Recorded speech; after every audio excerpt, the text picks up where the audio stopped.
Manmohan, Montek, Raghuram, Sam Pitroda, Congress राज में इन दिग्गजों की हुई थी सरकार में लेटरल एंट्री, अश्विनी वैष्णव ने घेरा।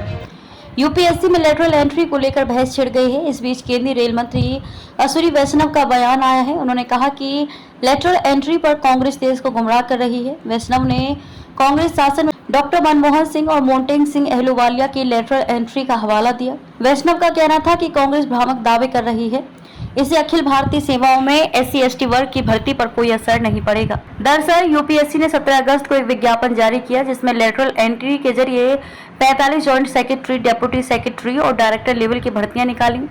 लेटरल भर्ती में कैंडिडेट बिना यूपीएससी की परीक्षा दिए रिक्रूट किए जाते हैं। इसमें आरक्षण के नियमों का भी फायदा नहीं मिलता है। कांग्रेस नेता राहुल गांधी ने इसका विरोध किया और कहा कि महत्वपूर्ण पदों पर लेटरल एंट्री के जरिए भर्ती कर खुलेआम SC/ST और OBC वर्ग का आरक्षण छीना जा रहा है। विवाद बढ़ा तो केंद्रीय मंत्री अश्विनी वैष्णव ने मोर्चा संभाला। उन्होंने सफाई में कहा कि नौकरशाही में लेटरल एंट्री नई बात नहीं है। 1970 के दशक से कांग्रेस के नेतृत्व वाली सरकारों के दौरान लेटरल एंट्री होती रही है और पूर्व प्रधानमंत्री मनमोहन सिंह और मोंटेक सिंह अहलूवालिया भी ऐसी पहलों के प्रमुख उदाहरण हैं। मंत्री ने तर्क दिया कि नौकरशाही में लेटरल एंट्री के लिए 45 पद प्रस्तावित हैं। ये संख्या 4500 से ज्यादा अधिकारियों वाली भारतीय प्रशासनिक सेवा IAS के कैडर शक्ति का 0.5% है और ये किसी भी सेवा के रोस्टर में कटौती नहीं करेगा। लेटरल एंट्री नौकरशाहों का कार्यकाल 3 साल का है और 2 साल का विस्तार संभव है। वैष्णव ने कहा कि मनमोहन सिंह 1971 में तत्कालीन विदेश व्यापार मंत्रालय में आर्थिक सलाहकार के रूप में एक लेटरल एंट्री के रूप में सरकार में आए और वित्त मंत्री और बाद में प्रधानमंत्री बने। उन्होंने कहा कि अन्य प्रमुख लोगों में टेक्नोक्रेट सैम पित्रोदा और V कृष्णमूर्ति, अर्थशास्त्री बिमल जालान, कौशिक बसु, अरविंद वीरवानी, रघुराम राजन और अहलूवालिया का नाम शामिल है।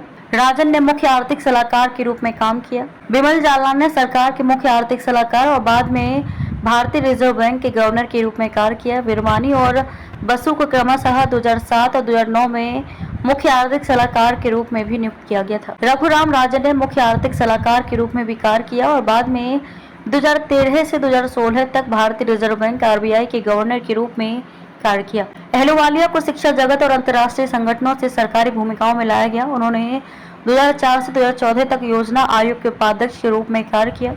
वैष्णव ने कहा कि इंफोसिस के सह संस्थापक नंदन नीलेकणी को 2009 में भारतीय विशिष्ट पहचान प्राधिकरण के प्रमुख के रूप में नियुक्त किया गया था।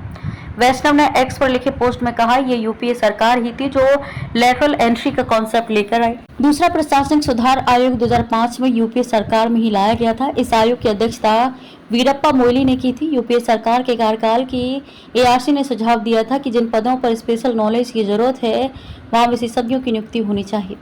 NDA सरकार ने ARC की सिफारिश को लागू करने के लिए पारदर्शी तरीका अपनाया है और निष्पक्ष तरीके से भर्तियां की जाएंगी।